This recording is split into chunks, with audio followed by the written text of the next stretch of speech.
In this lecture, we're going to discuss Earth's atmosphere. And we've talked about other resources. Now we're going to move on to the atmosphere. So what exactly makes up our atmosphere? So our atmospheric composition is oxygen, argon, trace, and nitrogen. And that's the basics. And then, of course, trace gases are made up of carbon dioxide mostly, ozone, neon, helium, nitrous oxide, and methane that make up part of the atmosphere. What layers do we look at when we look at the atmosphere? So this is pretty straightforward if you do your science, a little bit of a science lesson here. So we have the troposphere, the ozone layer, the stratosphere, the mesosphere.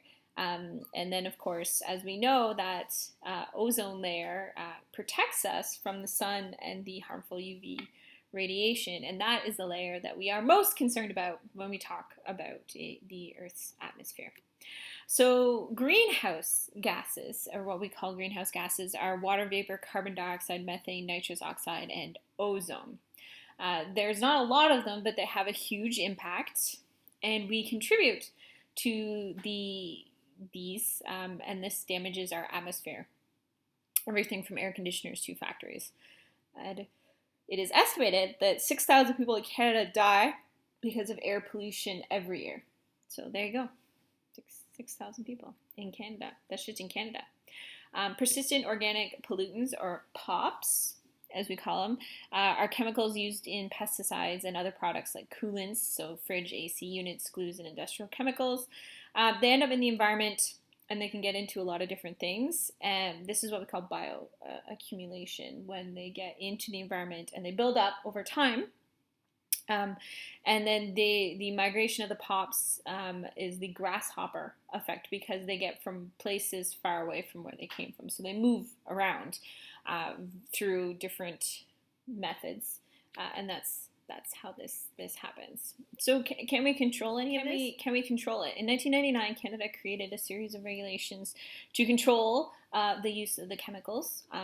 They are cheap, though, so a lot of countries still use them, which is unfortunate. In 2007, Stockholm Convention, signed by 147 countries, sought to ban the worst offending chemicals, and they're broken down into 4 categories. So the first one is acid rain, and this is created when, obviously, pollutants build up in the atmosphere. They get absorbed into the water vapor and rain down then onto the earth below.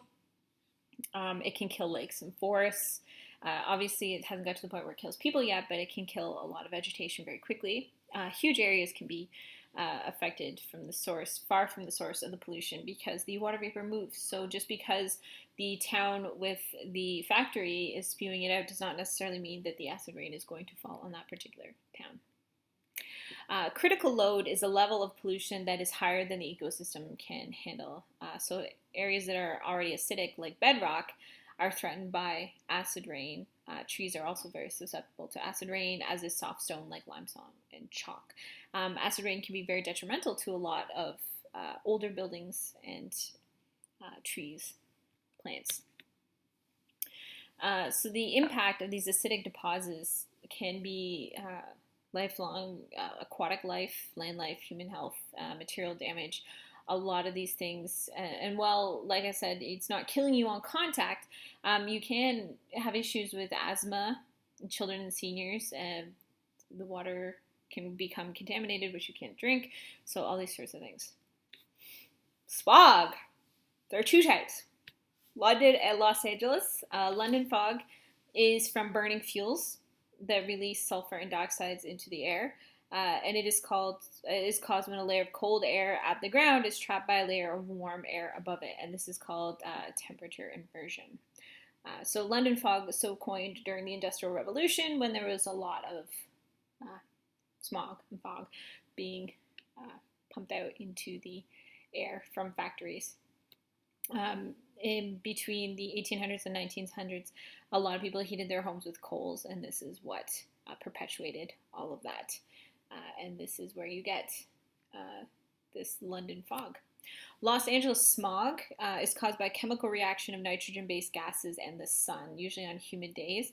The nitrogen oxide, nitrogen dioxide, ozone, and other gases combine to form nitric acid, and this dissolves rubber, damages metal, lower crop yields can be detrimental.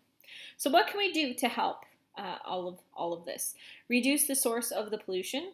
A lot of advances in technology since the 1970s have actually aimed to reduce a lot of what is being put out.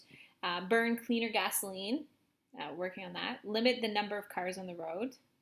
There is still a lot of cars on the road. Despite this, people are trying. Use more rapid transit and non-gasoline use public transit, basically, and if we can, the electric car would be helpful, but that is a story for a different day. Clean emissions from major polluters. They are working on this, although unfortunately it is rather expensive and a lot of people don't want to do it. Switch to devices that make less pollution, which some people have, and we are trying. Our ozone layer. So the ozone layer sits roughly 15 to 35 kilometers off the surface of the Earth. It is the main purpose is to absorb, as I said, the UV from the sun to keep us safe. And in 1980s, it was confirmed that there were large holes in the ozone layer above Australia. So what is happening to the ozone layer is because of the pollutants we are putting into the air, it is depleting and thinning the entire layer, which makes the sun rays more detrimental to us. The main threat to the ozone layer comes from the chlorofluorocarbons, so the CFCs. They were mainly found in aerosol products, fire extinguishers, and pesticides. So those were the big problems, the chlorofluorocarbons, CFCs. So the issue that happens to us is we can get sicker. It can become more dangerous. It's lethal to all life. If we lose that ozone layer entirely, we lose all the protection, and basically we won't be able to survive on the Earth's surface in direct sunlight. So what are we doing about this?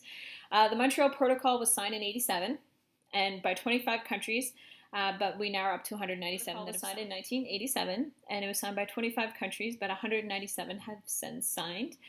Its members agreed to stop making CFCs.